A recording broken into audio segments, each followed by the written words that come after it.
नमस्कार दोस्तों, मैं अवनीश सर और आपका पसंदीदा चैनल एग्जाम नीति में आपका स्वागत है। दोस्तों, आज हम लोग पढ़ेंगे उपराष्ट्रपति के बारे में, वाइस प्रेसिडेंट के बारे में।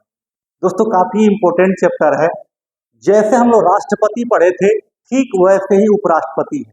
बहुत छोटा चैप्टर है उपराष्ट्रपति, और बहुत प्यार से हम लोग पढ़ेंगे।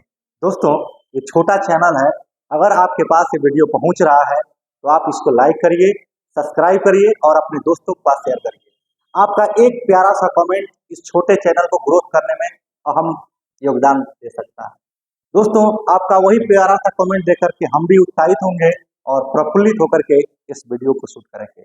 आपसे वादा किए हैं दोस्त कि पूरी पॉलिटी भारतीय संविधान एक एक करके एक एक बारीकियों को समझाते हुए आपके पास परोसेंगे। फ्री ऑफ कॉस्ट जाएगा आपके पास। और ये मैं बार बार कह रहा हूँ कि कोई ये जरूरी नहीं है कि एक व्हाइट बोर्ड और डिजिटल बोर्ड, यानी कि डिजिटल बोर्ड से ही अच्छे मटेरियल आपको मिल सकते हैं। इस व्हाइट बोर्ड से और इस मार्कर से भी आपको बेहतरीन मटेरियल मिल सकता है। अगर हमारा पिछला वीडियो ना देखे हो तो एकदम बारीकी से, जहां से इंडियन कॉन्स्टिट्यूशन की नींव पड़ती है, मैं वहां से पढ़ाया हूं दोस्त। और एक एक वीडियो को जाकर के आप देखिए, बिल्कुल हमारा कहीं ना कहीं विश्वास है कि आपको बहुत अच्छा लगेगा।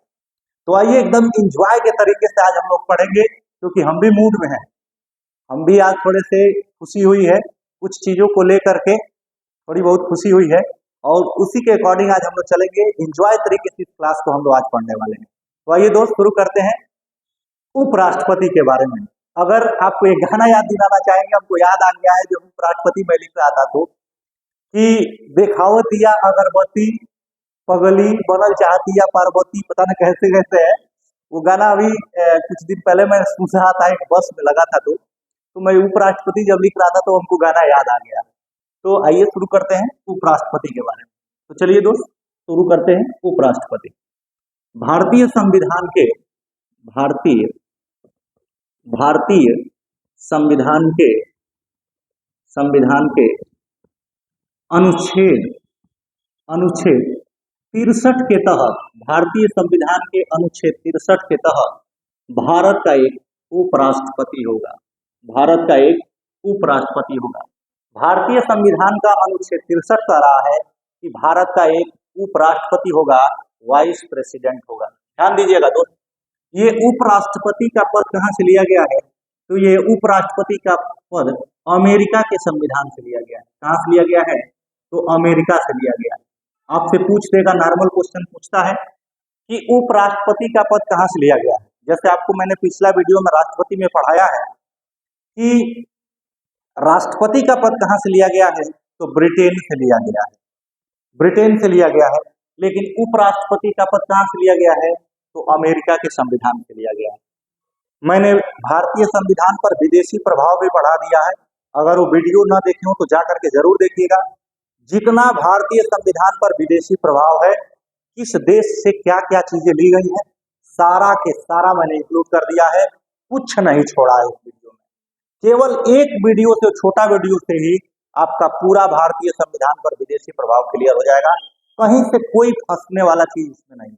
आप विश्वास रखिएगा दोस्त, जो भी आपको मटेरियल मिल रहा है एनसीईआरटी भारत सरकार द्वारा प्रमाणित पुस्तकों से मिल रहा है, न कि इधर उधर से खोज करके और लगा देना। क्योंकि अपने पे भरोसा रखना चाहिए, अपने पे भरोसा रखना चाहिए। तो आइए दोस्त, भारतीय संविधान के अनुच्छेद 63 के तहत भारत का एक उपराष्ट्रपति होगा, जो अमेरिका के संविधान से उपराष्ट्रपति का पद लिया गया है। अब बात ये आती है दोस्त, ये दूसरा सबसे बड़ा संवैधानिक प्रमुख है। दूसरा, राष्ट्रपति के बाद ये उपराष्ट्रपति हैं, यानी कि ये दूसरा सबसे बड़ा पद है। ऐसे हम लोग कह सकते हैं कि दूसरा सबसे बड़ा पद है। अब आगे बढ़ते हैं तो, कि कौन उपराष्ट्रपति बनेगा, तो ध्यान से समझिएगा। उपराष्ट्रपति उपराष्ट्रपति उपराष्ट्रपति बनने की योग्यता उपराष्ट्रपति बनने की योग्यता। तो ध्यान दीजिएगा दोस्त, उपराष्ट्रपति बनने की योग्यता, कौन उपराष्ट्रपति बनेगा? तो इसको हम लोग देखते हैं कि वह भारत का नागरिक हो, वह भारत का नागरिक हो, भारत का नागरिक हो, वह भारत का नागरिक हो। ये राष्ट्रपति में भी था, उपराष्ट्रपति में जितने लोग का मिलेगा उसमें भारत का नागरिक हो। दूसरा क्या है कि लाभ के पद पे आसीन न हो, लाभ के पद पर आसीन न हो, लाभ के पद पर आसीन न हो। दूसरा, तीसरा देखते हैं, ये वह उनकी उम्र, वह 35 वर्ष की 35 वर्ष की उम्र पूरी कर चुके हों, पूरी कर चुका हो, पूरी कर चुका हो, वो 35 वर्ष की उम्र पूरी कर चुका हो, पूरा कर चुका हो, पूरा कर चुका हो। तीसरा क्या है, चौथा, कि राज्यसभा का सदस्य चुने जाने योग्य हो, चुने जाने योग्य हो, चुने जाने योग्य हो। वह व्यक्ति भारत का नागरिक हो, लाभ के पद पे आसीन न हो, 35 वर्ष की आयु पूरी कर चुके हों, राज्यसभा का सदस्य चुने जाने की योग्यता रखता है। और राष्ट्रपति जब हम लोगों ने पढ़ रहे थे तो उसमें था कि लोकसभा का सदस्य चुने जाने की योग्यता रखता हूं। तो राष्ट्रपति में लोकसभा और राज्यसभा के लिए तो राष्ट्रपति की बात की गई है कि राज्यसभा का सदस्य चुने जाने की योग्यता रखता हो, ये राष्ट्रपति में। अब ये तो सारे नॉर्मली चीजें हैं, उसमें भी विशेष योग्यता हम बताए थे राष्ट्रपति में, और इनके में भी विशेष योग्यता हम लोग देखते हैं कि क्या है विशेष योग्यता। विशेष योग्यता तो ध्यान दीजिएगा दोस्त, विशेष योग्यता में उनका नाम, राष्ट्रपति पद के उम्मीदवार का नाम 50 मतदाताओं द्वारा प्रस्तावित और 50 मतदाताओं द्वारा अनुमोदित होना आवश्यक था। यानी कि राष्ट्रपति के निर्वाचक मंडल में जो उनके मतदाता हैं, निर्वाचक मंडल में जो हैं, उन निर्वाचक मंडल द्वारा अर्थात 50 मतदाताओं द्वारा प्रस्तावित और 50 मतदाताओं द्वारा अनुमोदित होना आवश्यक था। लेकिन ये बात राष्ट्रपति में नहीं है, राष्ट्रपति की थोड़ी सी स्थिति भिन्न है।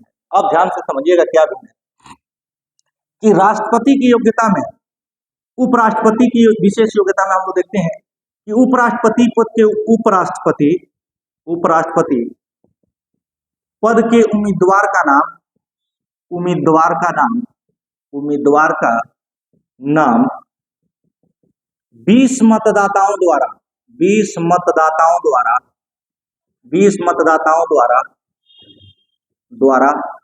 प्रस्तावित, 20 मतदाताओं द्वारा प्रस्तावित और 20 मतदाताओं द्वारा अनुमोदित होना आवश्यक है। अनुमोदित होना आवश्यक है। 20 मतदाताओं द्वारा अनुमोदित होना आवश्यक है।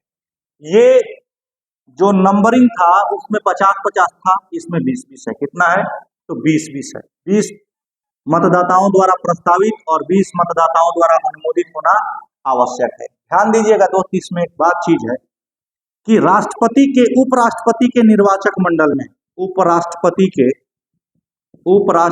के निर्वाचक मंडल में कौन कौन से लोग होते हैं। तो उपराष्ट्रपति के निर्वाचक मंडल में 2 लोग होते हैं। कौन कौन से 2 लोग होते हैं, ध्यान दीजिएगा। तो संसद के दोनों सदन, एक लोकसभा, एक आपका लोकसभा और दूसरा क्या है तो राज्यसभा।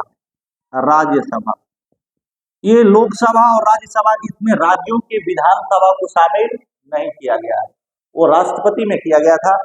राष्ट्रपति उपराष्ट्रपति के निर्वाचक मंडल में लोकसभा और राज्यसभा के सभी सदस्य, इसमें सभी सदस्य की बात की गई है क्योंकि आप जानते हैं कि लोकसभा में अनुच्छेद 331 के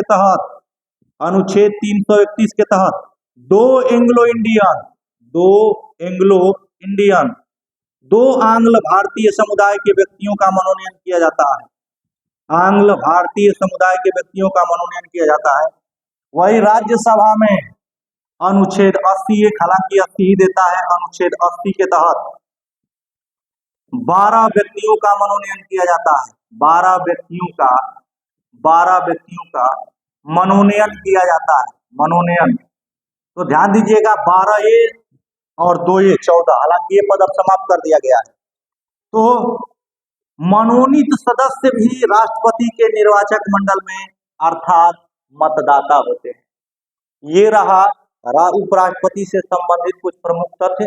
आगे हम लोग बढ़ते हैं और देखते हैं कि और क्या क्या चीजें आती हैं। तो ध्यान से समझिएगा दोस्त, इसको आप स्क्रीनशॉट भी लेना चाहे तो आप स्क्रीनशॉट ले सकते हैं। फिर हम आगे बढ़ते हैं कि क्या होता है। स्क्रीनशॉट ले लीजिए आप।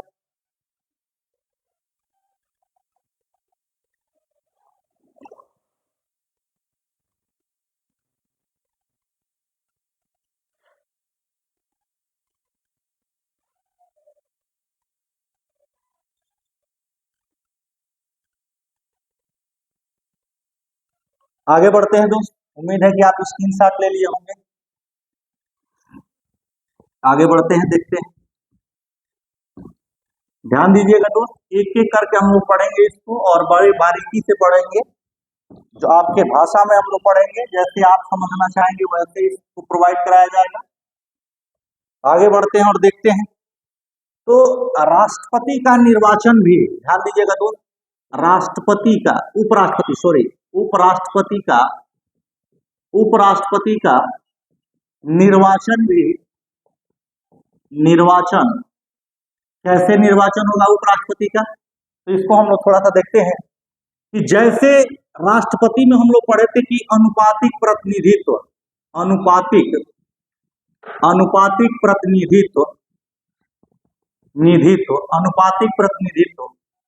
और एकल संक्रमणीय, ध्यान दीजिएगा। दूसरा क्या था? एकल संक्रमणीय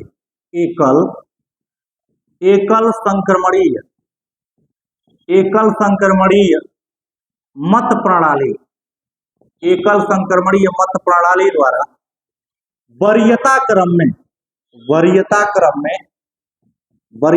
में अप्रत्यक्ष निर्वाचन प्रणाली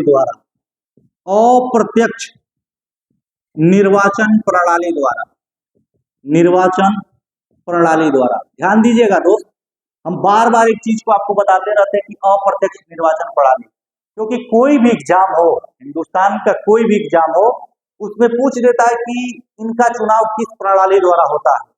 तो राष्ट्रपति का भी चुनाव अप्रत्यक्ष निर्वाचन प्रणाली द्वारा होता है और उपराष्ट्रपति का भी निर्वाचन अप्रत्यक्ष निर्वाचन प्रणाली द्वारा होता है।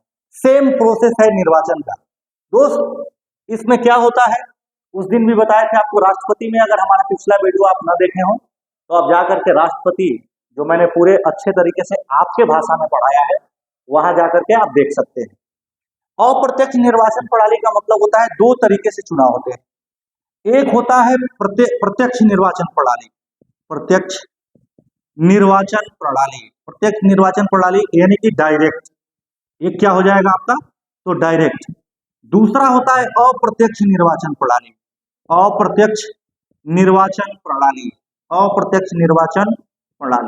ध्यान दीजिएगा दोस्त, दो तरीके से चुनाव होता है।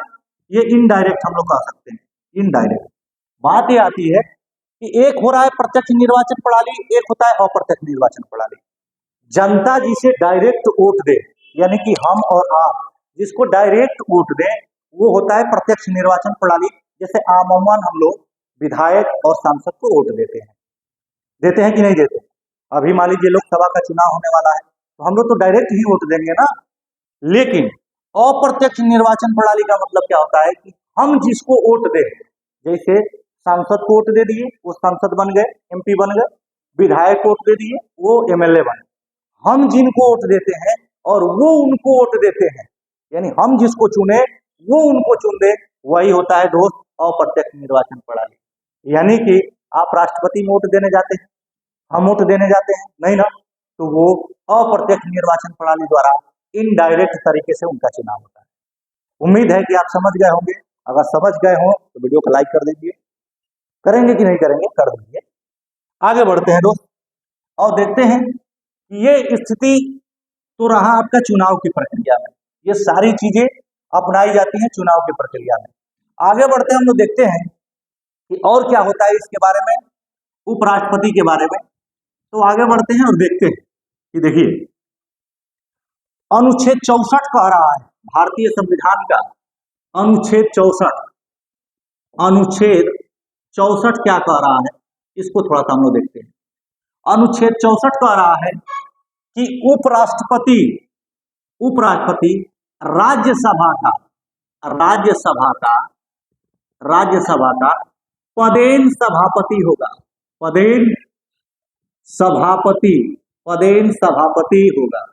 भारतीय संविधान का अनुच्छेद 64 कह रहा है दोस्त कि राज्यसभा का पदेन सभापति होगा। आप जानते हैं कि राष्ट्रपति उपराष्ट्रपति जो होते हैं उनका भारत में कोई कार्य नहीं, उनका कार्य इसीलिए रखा गया है उपराष्ट्रपति का पद, अनुच्छेद 63, कि अगर किसी कारणवश राष्ट्रपति का पद रिक्त होता है, कैसे रिक्त होगा, तो महाभियोग द्वारा हटा दिए गए हों, इस्तीफा दे दिए हों, त्याग पत्र दे दिए हों, या उनकी मृत्यु हो जाए, 3 कंडीशन में ही रिक्त हो सकता है। अगर किसी कारणवश राष्ट्रपति का पद रिक्त हो जाता है तो कार्यवाहक राष्ट्रपति के रूप में उस पद को सुशोभित उपराष्ट्रपति करेंगे। लेकिन ये भी आप जान लीजिए कि उपराष्ट्रपति का पद अगर किसी कारणवश रिक्त हो जाता है तो कार्यवाहक उपराष्ट्रपति का प्रावधान भारतीय संविधान में नहीं है, वहां आपका संविधान मौन है, कुछ नहीं कहा है। तो ध्यान रखिएगा दोस्त, कार्यवाहक उपराष्ट्रपति का भारतीय संविधान में कोई उल्लेख नहीं। तो मान लीजिए कि इनको हम कार्यवाहक राष्ट्रपति के रूप में ही देखना पसंद करेंगे, यानी कि जब खाली हो तो उनको बैठा दिया जाएगा, तो नहीं, इनको बैठा करके पैसा नहीं दिया जाता है। इसीलिए इनको राज्यसभा की कार्यवाहियों को संचालित करने के लिए इन्हें पदेन सभापति बना दिया जाता है। ये राज्यसभा की कार्यवाहियों को संचालित करेंगे और उसी का उनको पारिश्रमिक दिया जाता है, वेतन दिया जाता है। तो दोस्त, राज्यसभा का पदेन सभापति होगा किस अनुच्छेद के तहत, तो अनुच्छेद 64 के तहत उपराष्ट्रपति होंगे। अब ध्यान से समझ लेते हैं इनका कार्यकाल कितना होता है। कार्यकाल, तो ध्यान दीजिएगा दोस्त, कार्यकाल होता है इनका पद ग्रहण करने की तिथि से, पद ग्रहण करने की तिथि से, पद ग्रहण करने की तिथि से 5 वर्ष होता है। कितने वर्ष, तो 5 वर्ष होता है। पद ग्रहण करने की तिथि से इनका कार्यकाल कितने वर्ष का होता है, 5 वर्ष का होता है। लेकिन कभी भी अपना त्याग पत्र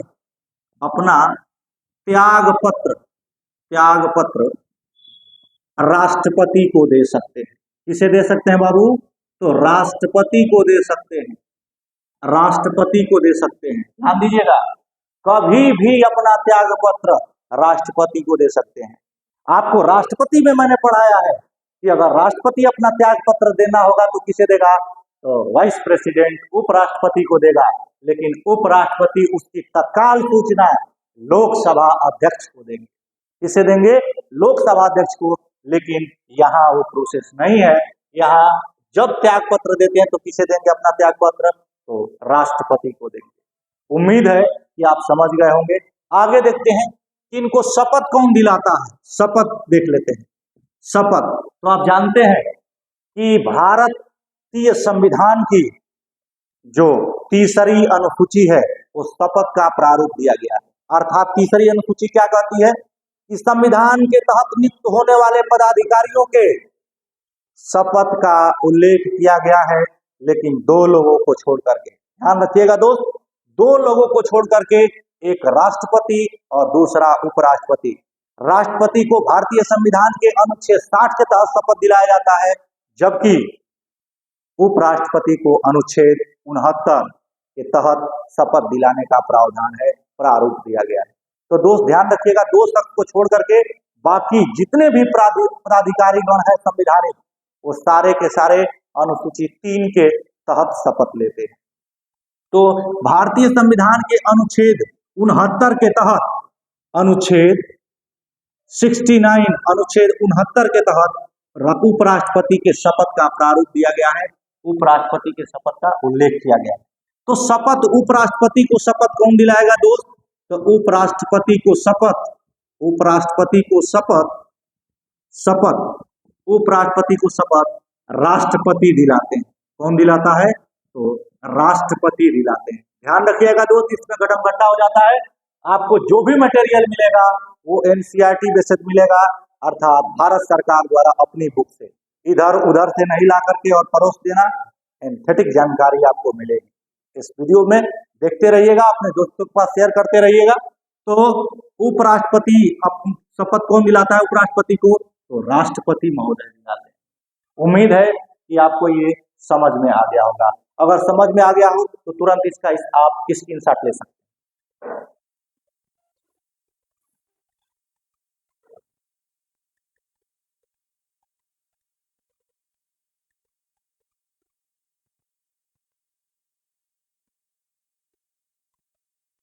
आगे बढ़ते हैं दोस्त। उम्मीद है कि आप स्क्रीनशॉट ले लिए होंगे। आगे देखते हैं।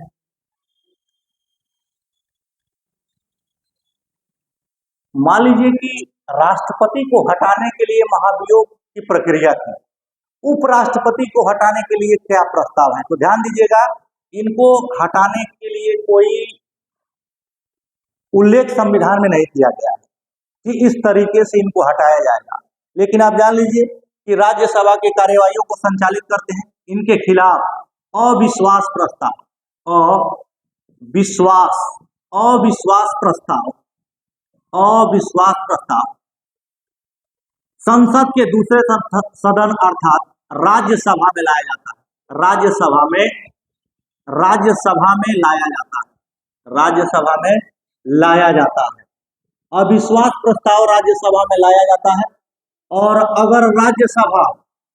और अगर ये प्रस्ताव साधारण बहुमत से, किससे?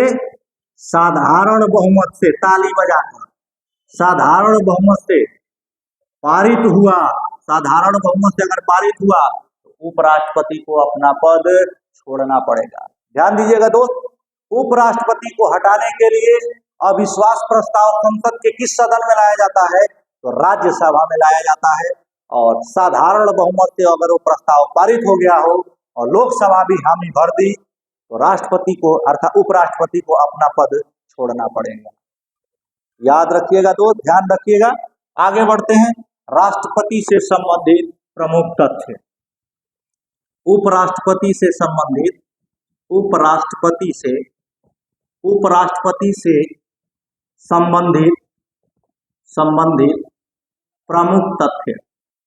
प्रमुख तथ्य, उपराष्ट्रपति से संबंधित प्रमुख तथ्य। बनल चाहतिया श्रीमती आयावा पढ़ल जा उपराष्ट्रपति। तो ध्यान दीजिएगा दोस्त, उपराष्ट्रपति से संबंधित प्रमुख तथ्य एक एक करके हम लोग देख लेते हैं कि भारत के प्रथम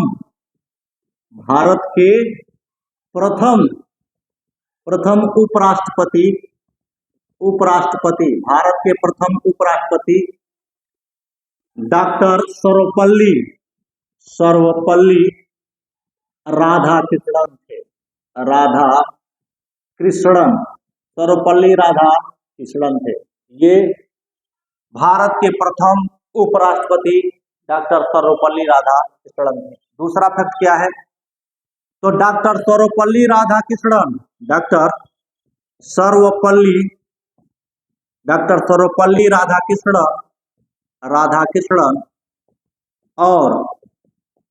और हामिद अंसारी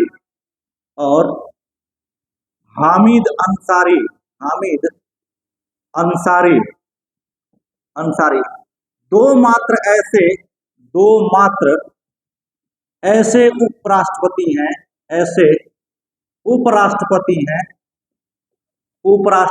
हैं जिन्हें दो कार्यकाल के लिए चुना गया,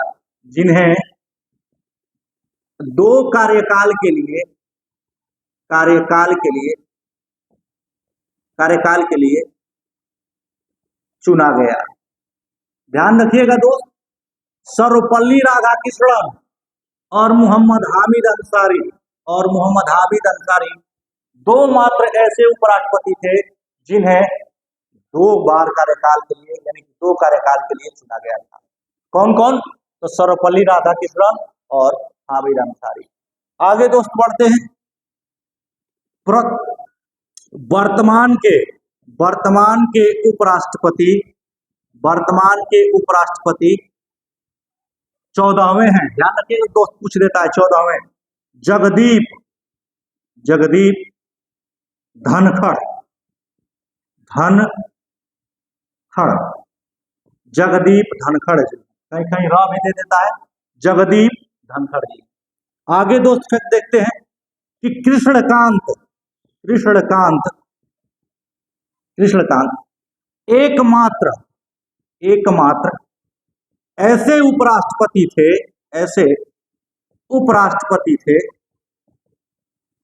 उपराष्ट्रपति थे जिनका निधन कार्यकाल के दौरान हो